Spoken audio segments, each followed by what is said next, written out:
नमस्कार प्रणाम, मैं आप सबका अपना भिखारी सिंगर विवेक कुमार। और इंतज़ार हुआ ख़त्म। कुछ दिन पहले मैंने एक वीडियो डाला था कि पवन सिंह जी का ये लुक, पवन सिंह जी का ये getup, video quality, background poster, साथ में नीलम गिरी का धमाकेदार एंट्री। और ये गाना आप सभी के बीच आ चुका है, देवरा निहारे ...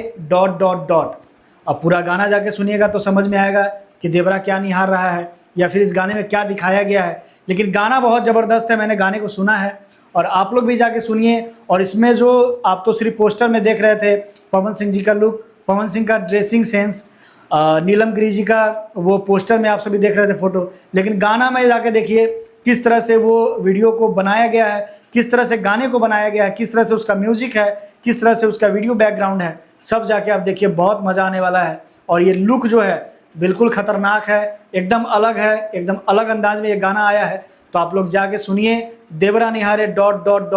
और बताइए कमेंट बॉक्स में आप लोग को ये गाना कैसा लगा। तब तक के लिए नमस्कार ...